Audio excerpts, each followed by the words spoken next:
Hello friends, स्वागत है आपका फिनजोन प्लस पर।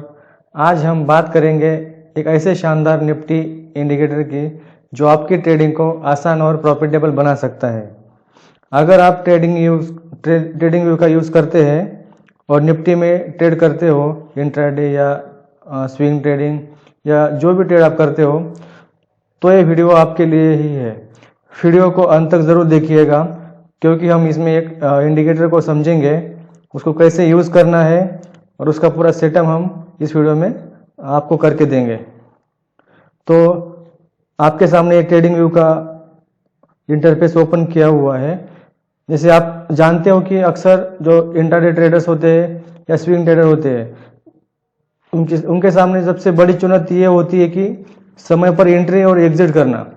मैन्युअली एनालिसिस में गलती होने की संभावना बहुत ज़्यादा रहती है, इसलिए सही इंडिकेटर चुनना बहुत ज़रूरी हो जाता है। तो चलिए बिना समय बर्बाद किए हुए सीधे मुद्दे पर आ जाते हैं। हम जिस इंडिकेटर की बात कर रहे हैं उसका नाम है हिलेगा मिलेगा। ये आपको इजीली ट्रेडिंग व्यू के इंडिकेटर टैब में मिल जाएगा।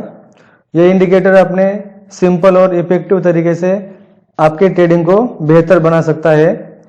तो सबसे पहले आप ट्रेडिंग व्यू में लॉगिन कर लीजिए और उसके बाद ऊपर जो इंडिकेटर का टैब दिया हुआ है उसके ऊपर क्लिक करेंगे और सर्च बॉक्स में आपको सर्च करना है हिलेगा मिलेगा।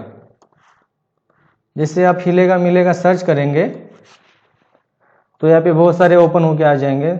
यहाँ पे जो सेकंड वाला दिख रहा है RSI, EMA, RSI, ये वेटिंग मूविंग एवरेज वाला, जिस पे सबसे ज़्यादा लोगों ने इसको अप्लाई किया हुआ है। तो इसको हम सिंपल क्लिक करेंगे तो ये इंडिकेटर हमारे चार्ट पे लग जाएगा। यहाँ पे बॉटम में इस तरह से आपको ये दिखाई देगा।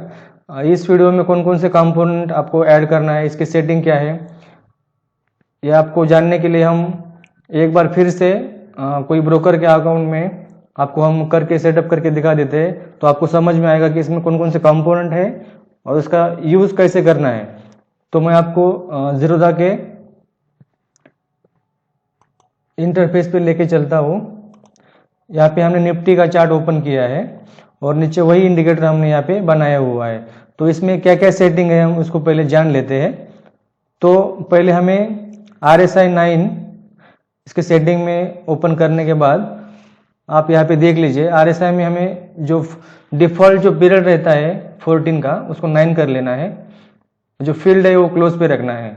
उसके बाद ओवरबॉट और ओवरसोल्ड इसको 50-50 कर देना है और आपके हिसाब से कोई भी कलर यहाँ पे सिलेक्ट कर लेना है। जैसे कि हमने यहाँ पे ओवरबॉट के लिए रेड और नीचे ब्लू, ऐसे दो कलर सिलेक्ट कर लिए हैं। तो इसमें 2-3 चीज़ें हैं RSI में, आपको जो डिफ़ॉल्ट रहता है उसमें चेंज करना है, जैसे कि पीरियड 9, फील्ड क्लोज और जो जोन है वो आपको 50-50 कर लेना है। उसके बाद डन कर लेंगे तो यहाँ पे ये जो RSI यहाँ पे बॉटम पे लग जाएगा। उसके बाद जो सेकंड यहाँ पे हमने अप्लाई किया है उसमें सेटिंग में हम आपको दिखा देते हैं। उसमें हमको मूविंग एवरेज अप्लाई करना है। तो मूविंग एवरेज के पीरियड में जो पहला अप्लाई करना है वो 21 पीरियड का वेटेड मूविंग एवरेज लगाना है।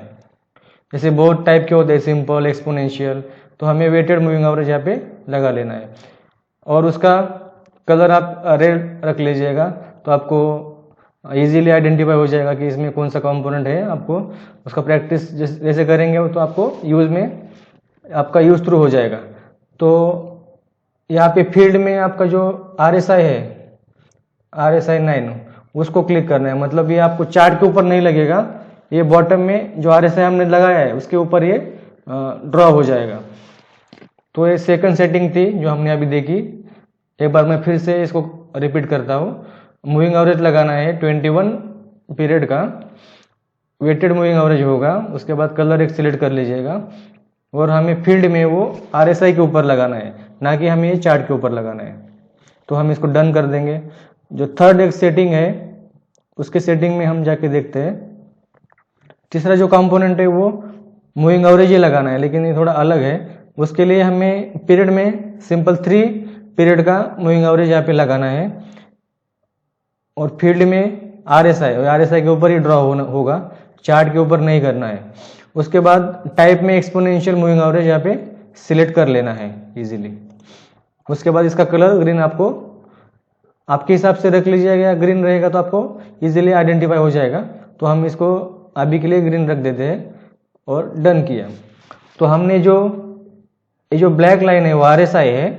ये जो सेकंड आपको ग्रीन यहाँ पे बॉटम में दिखाई दे रहा है, वो ग्रीन लाइन जो है 3 मूविंग एवरेज है, एक्सपोनेंशियल मूविंग एवरेज, ये हमारा प्राइस का काम करेगा। जो थर्ड ये रेड दिखाई दे रहा है, ये 21 पीरियड का वेटेड मूविंग एवरेज है। वेटेड का मतलब होता है कि इसमें जो वॉल्यूम है वो इस पे इनकॉर्पोरेट किया हुआ है। तो हमें ट्रेडिंग के लिए जो मेन कंपोनेंट यूज हमें देखना होता है या ज़रूरी होता है, जैसे कि ट्रेंड, वॉल्यूम, ये सब चीज़ें हमें ज़रूरी होती है। तो इस इंडिकेटर में ये सब चीज़ें इसमें इंक्लूड की हुई है। तो आपको इजीली ट्रेंड का पता चलेगा, एंट्री कहाँ लेना है, ट्रेड कहाँ, निफ्टी का ट्रेंड कहाँ से रिवर्सल हो रहा है, ये सब चीज़ें इस इंडिकेटर से आपको मालूम पड़ेगी। अब हम नेक्स्ट जो इसका यूज़ कैसा करना है वो हम आपको एक आगे दिखा देते हैं। ये तो हो गया, अभी एक इंडिकेटर सेटअप कर लिया है। तो उसके बाद हमने यहाँ पे निफ्टी का चार्ट ओपन किया है और टाइम फ्रेम 15 मिनट है। उसके बाद अभी इसका यूज़ कैसे करना है, इसका सिग्नल कैसे आता है वो देख लीजिएगा। जब ये रेड लाइन मतलब हमारा जो वेटेड मूविंग एवरेज है, ये वॉल्यूम की तरह काम करेगा। ये जब RSI के ऐसे नीचे आएगा तो तब यहाँ से अप ट्रेंड में निफ्टी जाने का चांस रहता है। आप यहाँ पे देख लीजिएगा, यहाँ पे ब्लैक लाइन के नीचे ये वॉल्यूम आ गया है, मतलब रेड लाइन आ गया है। तो वहाँ से निफ्टी ने रिवर्सल दिया है एक सपोर्ट लेके, और यहाँ से एक बड़ा सा मूव आज आपको निफ्टी में देखने मिला। तो जब तक ये नीचे रहेगा RSI के, और जितना बड़ा गैप होगा उतनी ज़्यादा मूवमेंट आपको निफ्टी में या कोई भी स्टॉक में देखने मिलेगी। अगर ये नज़दीक क्लोज होगा तो एक साइडवेज जैसा एक पैटर्न हमको दिखाई देता है या बन जाता है। तो आज एक क्लासिक एग्जांपल है इसका कि कितना इफेक्टिव हो सकता है एक इंडिकेटर। तो ये जो प्राइस है वो प्राइस हमेशा जो 3 मूविंग एवरेज है एक्सपोनेंशियल, वो प्राइस की तरह बिहेव करेगा। वो हमेशा RSI से चिपकते हुए रहेगा, और अगर उससे दोनों में ज़्यादा गैप नहीं रहता है, वॉल्यूम में और RSI में ज़्यादा गैप रहेगा तो मूवमेंट जो है निफ्टी में उसमें बढ़ी आती है। ये हो गया बाइंग के साइड में जब अप ट्रेंड आता है।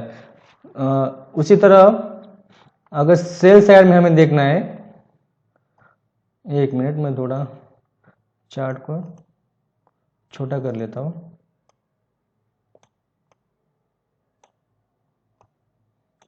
जैसे हम पीछे जाएंगे तो आपको यहाँ पे दिखाई देगा, इस जोन में हम देख सकते हैं। यहाँ से निफ्टी ने एक टॉप बना के ये जो बड़ी मूवमेंट दी है, तो इसको हम क्या कैप्चर कर सकते हैं इस इंडिकेटर के जरिए, उस हम उसको आगे देखते हैं। तो जब निफ्टी में या कोई भी स्टॉक में डाउनसाइड मूवमेंट आएगी, तो ये जो हमारा रेड लाइन है वॉल्यूम, यहाँ पे बॉटम पे देख लीजिएगा आप, जब वॉल्यूम का जो रेड लाइन है RSI के ऊपर आएगा और दोनों में गैप बनेगा, तो उस टाइम पे डाउन साइड में मूवमेंट कोई भी स्क्रिप्ट में निफ्टी में या कोई स्टॉक में आ जाता है। तो यहाँ से इस कैंडल से लेके यहाँ तक जो डाउनफॉल आया है, तो उस समय पे ये RSI से ये वॉल्यूम का लाइन ऊपर आया हुआ है, और ये ब्लू में गया मतलब ये 50 जो हमारा ओवरसोल्ड जोन है उसके नीचे आया है, तो इस सेल साइड में आपको वीकनेस दिखाएगा। तो उसी तरह यहाँ पे निफ्टी में मूवमेंट आया है। तो सिंपल है, अगर ये दोनों इस तरह से चिपक के रहेगा रेड RSI और ये वॉल्यूम का लाइन, तो इस तरह का साइडवेज मूवमेंट आपको दिखाई मिलता है। तो इस तरह से इस इंडिकेटर का यूज आप इंट्राडे ट्रेड हो या स्विंग ट्रेड हो आप इजीली कर सकते हो। तो इस तरह से हमने देखा कि एक इस वीडियो में हमने देखा कि सिंपल सा एक इंडिकेटर यूज करके हम किस तरह से ट्रेंड का व्यू ले सकते हैं और किस तरह से हम ट्रेड प्लान कर सकते हैं। तो आपको इंडिकेटर पसंद आया होगा, आई होप। अगर अगली वीडियो में हम नया टॉपिक लेके आएंगे, तो आप फिनजोन प्लस को सब्सक्राइब करना ना भूलें, और चाहे तो आपके फ्रेंड को शेयर कर देना। Thank you so much.